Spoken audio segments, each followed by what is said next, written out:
हाँ बेटा, कक्षा 10 साइंस 2 पाठ 9 सामाजिक स्वास्थ्य। आज हम इसकी जानकारी लेंगे, सामाजिक स्वास्थ्य क्या है। ठीक है, तो इसमें हम क्या क्या पढ़ेंगे? सामाजिक स्वास्थ्य पढ़ेंगे, तनाव का व्यवस्थापन पढ़ेंगे, सामाजिक स्वास्थ्य को खतरे में लाने वाले घटक। ठीक है, इन सब की हम जानकारी यहाँ पे लेंगे। तो अब यहाँ पे देखो, सबसे पहले यहाँ है विचार कीजिए। आपको आपके बुजुर्ग हमेशा बताते हैं कि घर से बाहर निकलो, अन्य लोगों से, रिश्तेदारों से मिलो, मैदानी खेल खेलो, लगातार दूरदर्शन, फोन, इंटरनेट में समय व्यतीत मत करो। ठीक है, ये नॉर्मली अपने घर के अंदर अपने को सब, अपने जो बड़े हैं, दादा दादी हैं या चाचा चाची जो भी हैं, मम्मी पापा, वो यही बात बोलते हैं हमेशा। ठीक है, तो ऐसा वो क्यों बोलते हैं कि मैदानी खेल खेलो, दूरदर्शन और फोन के ऊपर सारा समय मत लगाओ, है ना? क्योंकि क्या होता है कि हम जब एक ही जगह पे बैठे रहते हैं तो क्या होता है कि जो भी हम खाना खा रहे हैं, जो कुछ भी है, तो वो अपने शरीर के अंदर वैसे के वैसे ही पड़ा रहता है और बाद में वो अपने शरीर को खराब करता है, बीमारियों का घर बना देता है। और जब हम बाहर जाके खेलते हैं, लोगों से मिलते हैं, लोगों से मिलना जुलना हो गया एक तो, ठीक है ना? तो एक तो वो क्या हो गया लोगों से, एक दूसरे से मिलना भाईचारा उत्पन्न करता है। ठीक है ना? तो हम सोशल होते हैं, लोगों से मिलते हैं। और दूसरा ये है कि मैदानी खेल खेलों का मतलब ये है कि मैदान मतलब बाहर जाके जब हम खेल खेलते हैं, दौड़ते भागते कूदते फांदते हैं, तो उस वक्त क्या होता है, अपने शरीर को एनर्जी, बहुत ज्यादा एनर्जी अपने शरीर में होती है। वो सारी एनर्जी जो है यहाँ पे हमारे को खत्म करनी होती है। अगर हम अपनी एनर्जी को खत्म नहीं करेंगे तो धीरे धीरे क्या होगा, हम लेथार्जिक, मतलब हम एकदम ढीले ढाले से और सुस्त से हो जाएंगे, कुछ काम करने में मन नहीं लगेगा। तो इसलिए ये इस तरह से बोला जाता है। आपकी उम्र के सभी लड़के लड़कियों को हर घर में ऐसा ही उपदेश दिया जाता है। तकनीकी के इस युग में हमारे जीवन शैली में परिवर्तन आया है। अब ये तकनीकी के इस युग में का क्या मतलब है? अभी जैसे पहले लोग होते थे, औरतें होती थी जैसे घर के अंदर, या बच्चे हैं, तो वो क्या नदी के पास में जाते थे, या घर के पास में जो नदी होती थी या तालाब होता था, कुआं होता था, वहां से पानी भर के लेके आते थे, तब घर पे पानी काम किया जाता था। ठीक है ना? तो सारा दिन वो लोग घर पे भाग दौड़ करके काम करते थे, या फिर कहीं बाजार जाना है तो पैदल ही जाते थे। क्यों? हर घर के अंदर इतनी गाड़ियां नहीं होती थी कि हर इंसान अपनी अपनी गाड़ी लेके जाए। ठीक है ना? तो उस समय की जीवन शैली और आज की जीवन शैली क्या है? एक तो अपने घर बहुत छोटे छोटे होते हैं। ठीक है, उतने बड़े बड़े घर नहीं होते कि एक कमरे से दूसरे कमरे में जाने में ही सारी जान निकल जाए। ठीक है ना? तो इसलिए यहाँ पे क्या होता है कि जब हम बाहर नहीं जाएंगे, निकलेंगे नहीं, तो हमारा स्वास्थ्य के ऊपर उसका बुरा असर पड़ता रहेगा। प्रत्येक व्यक्ति स्वयं के दैनिक कार्य में अपने पसंदीदा उद्योग में ही व्यस्त रहता है। वैज्ञानिक दृष्टि से यह कितना योग्य है? ठीक है, अभी मेरे को मालूम, मेरे को अच्छा लगता है पिक्चर देखना। मैं सारे दिन पिक्चर लगा के बैठे रहूं, अपने यूट्यूब के ऊपर पिक्चर देखती रहूं, करती रहूं, तो क्या होगा? क्या मेरा स्वास्थ्य कैसा रहेगा? खराब होना शुरू हो जाएगा धीरे धीरे। ठीक है, मुझे अच्छा तो बहुत लग रहा है, लेकिन धीरे धीरे क्या होगा, स्वास्थ्य कैसा हो जाएगा? खराब होना शुरू हो जाएगा। क्यों? क्योंकि कोई भी फिजिकल एक्टिविटी तो मेरी है ही नहीं, सिर्फ बैठी हुई हूँ और अपना देख रही हूँ। ठीक है, पिछली कक्षाओं में हमने शारीरिक स्वास्थ्य, स्वच्छता और तंदुरुस्त रहने के महत्वों का अध्ययन किया है, किंतु स्वास्थ्य की व्याप्ति वह पूर्ण नहीं होती। हमने पहली छोटी कक्षाओं में तुमने पढ़ा है, 8वीं 9वीं 7वीं में, 8वीं में, 9वीं में क्या पढ़ा है तुमने? शारीरिक स्वास्थ्य कैसे रखना चाहिए अपने को, स्वच्छता क्या चीज होनी चाहिए, अपने शरीर को स्वच्छ करना, वही स्वच्छता सिखाई जाती थी ना तुमको पहले से। तुम लोगों ने पढ़ा है कि अपने आसपास का क्षेत्र कैसे साफ रखा जाए। ठीक है, ताकि हम तंदुरुस्त रहे। ठीक है ना? घर पे जो अपन रहते हैं तो साफ सुथरा करके रहते हैं, घर के अंदर कचरा डाल के तो नहीं रहते। ठीक है, अब आगे वाला बेटा ये जो हिस्सा ना, ये हमारा कट है। हाँ, अब नेक्स्ट पेज पे आते हैं बेटा। तो यहाँ पे है सामाजिक स्वास्थ्य। ठीक है, सोशल हेल्थ। अब ये जो ये पैराग्राफ जो है, ये तुम्हारा उससे रिलेटेड है जो पीछे वाला सारणी बनी हुई थी। ठीक है ना? तो इसके अंदर एक खास बात है जो मैं तुमको ये बता देना चाहती हूँ यहाँ पे, कि सामाजिक स्वास्थ्य उत्तम होने के लिए व्यक्तित्व में गंभीरता, मित्र और रिश्तेदारों का बड़ा संग्रह होता है। हम उम्र के साथ या अकेले में समय योग्य प्रकार से व्यतीत करना, अन्य लोगों के प्रति विश्वास, आदर और लोगों को स्वीकार करने की प्रवृत्ति आदि घटक महत्वपूर्ण माने जाते हैं। सामाजिक स्वास्थ्य पर विभिन्न घटकों का परिमाण होता है, ये हमने देखा है। इसके आगे आता है सामाजिक स्वास्थ्य खतरे में लाने वाले घटक। ठीक है, तो अब यहाँ पे ये सामाजिक स्वास्थ्य का क्या मतलब है कि अगर हम लोगों से मिलते हैं, पहले तो तुम बहुत छोटे होते हो, ठीक है ना, तो छोटे होते हो तो तुम अपने आसपास जो देखते हो, तुम्हारे आसपास घर के अंदर जो माहौल है कैसा है, तो तुम उनसे काफी सारी चीजें सीखते हो। फिर जब तुम बाहर निकलते हो तो बाहर वालों से तुम अपनी दूसरी चीजें तुम्हारे में आते दिन ब दिन बदलती रहती हैं। ठीक है, जब तुम स्कूल में आते हो तो तुम ये देखते हो कि कौन बच्चा जो है अच्छा है। अब अच्छी आदतें जो होती हैं वो बहुत धीरे धीरे आती हैं और गलत आदतें जो होती हैं वो जल्दी से आ जाती हैं। ठीक है, अब यहाँ पे हमारे को ये सोचना है कि हमने अच्छी आदत लेनी है या गलत आदत। ठीक है ना, तो अगर हम अच्छी आदत लेंगे तो अच्छे इंसान बन जाएंगे, गलत आदतें लेंगे तो गलत इंसान बनेंगे।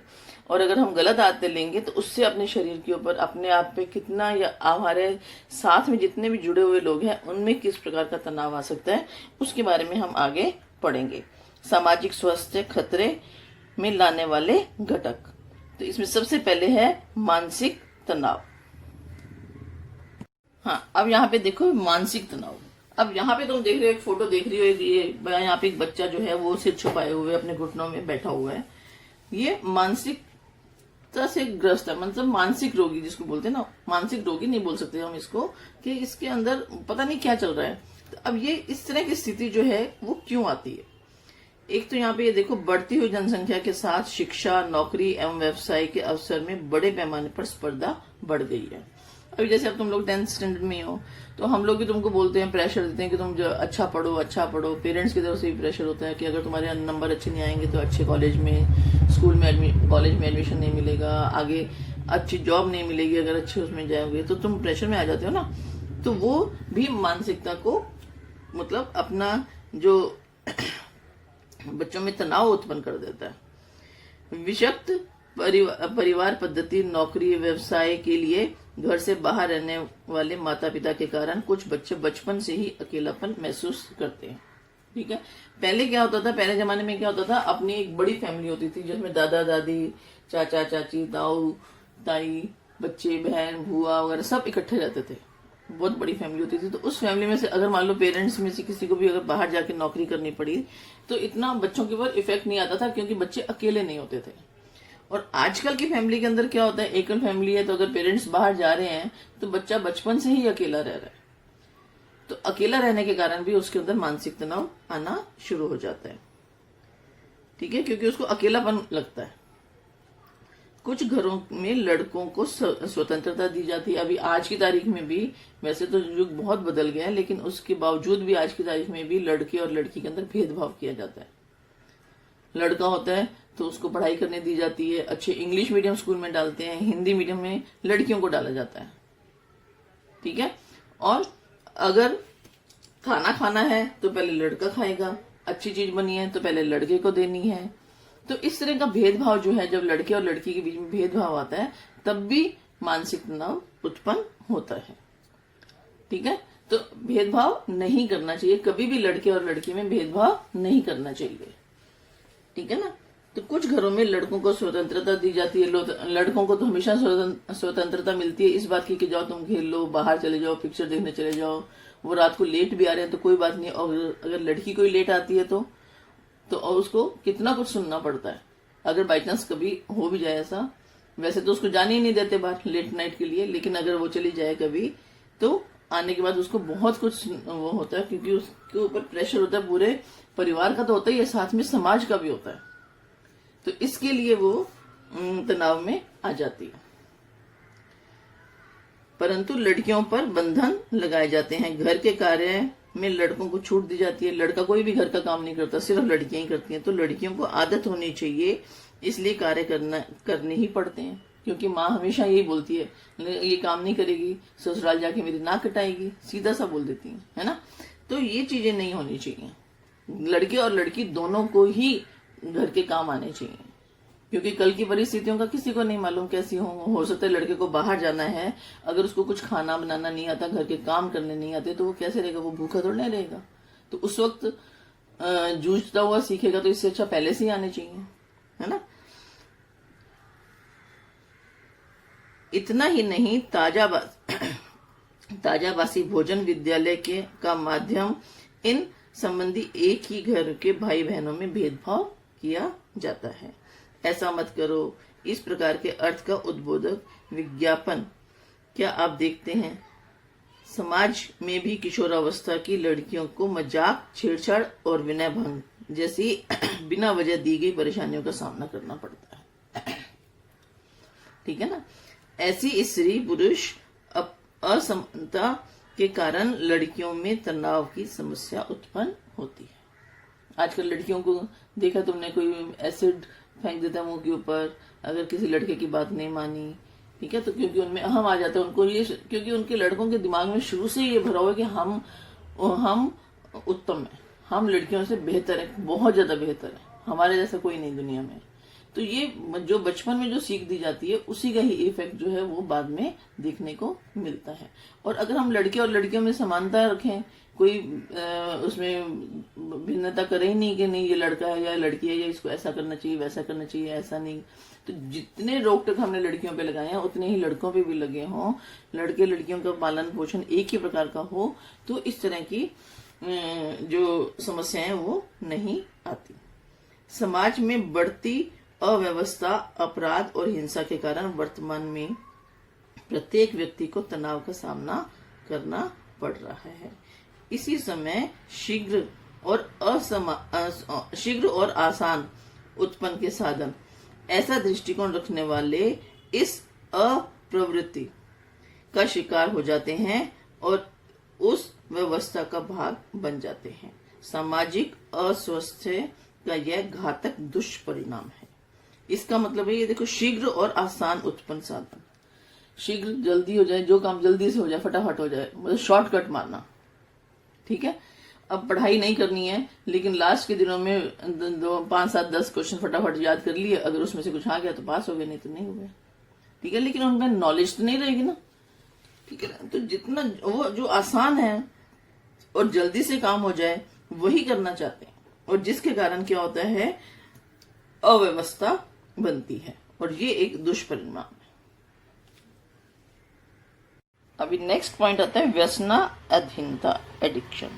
व्यसनाधीनता मतलब जो व्यसन है, बुरे व्यसन है, उसके अधीन हो जाना। अधीन हो जाना का मतलब ये है, अब यहाँ पे तुम फोटो देख रहे हो और यहाँ पे ये देखो क्रॉस लगा हुआ, सिगरेट के आगे क्रॉस, ठीक है। ये शराब पीना, सिगरेट पीना, ड्रग्स लेना, ये धीरे कई कई लोगों के अंदर ये एक प्रवृत्ति बन जाती है, बस लेना है, लेकिन वो बाद में उनके लिए घातक सिद्ध होती है, ठीक है ना। तो वो पहले तो शुरू में शौकिया तौर पे लेते हैं, तब तो उन्हें मजा आता है, लेकिन जब वो उसका शिकार हो जाते हैं और उनको हमेशा चाहिए ही होता है, हमेशा चाहिए होता है, तो उसको बोलते हैं व्यसनाधीनता, मतलब व्यसन के अधीन हो जाना, ठीक है। तो बुरी आदतों के जब हम अधीन हो जाते हैं, हमारे से वो आते हैं, फिर छूटती नहीं है, जिंदगी भर वैसे ही साथ रहती है, तो उससे भी बहुत सारे अपने शरीर को कष्ट सहना पड़ता है। अभी जैसे तुम लोगों को पिक्चर भी दिखाई जाती है, टीवी पे भी दिखाई जाती है, स्कूल में भी दिखाई गई थी कि ज्यादा सिगरेट, मतलब तंबाकू खाना या फिर ड्रग्स लेना, तो उससे क्या होता है, मुंह के अंदर छाले पड़ जाते हैं, ठीक है, कैंसर होने की संभावना रहती है पूरी की पूरी। और सिगरेट पीने से क्या होगा, जो फेफड़े हैं, फेफड़ों पे इफेक्ट पड़ता है, ठीक है। तो जो सिगरेट पी रहा है उसके तो इफेक्ट पड़ ही रहा है, लेकिन जब वो धुआं छोड़ता है तो वो गंदा धुआं जब हवा में आता है तो वो हवा को पोल्यूटेड करता है, हवा को प्रदूषित करता है, और उसके आसपास उस हवा के अंदर जो लोग हैं वो भी प्रदूषित हो रहे हैं। पी एक जना रहा है लेकिन प्रदूषण वो कितनों को दे रहा है, वो कितने लोगों को पोल्यूटेड कर रहा है, बहुत सारे लोगों को कर रहे हैं, ठीक है। तो ये सब आदतें जो हैं वो इंसान के अंदर क्या है, उसके तनाव का कारण बनती हैं, ठीक है, चिड़चिड़ापन आ जाना। अब यहाँ पे देखो, किशोरावस्था के लड़के लड़कियों में हम उम्र का प्रभाव अधिक होता है, ठीक है ना।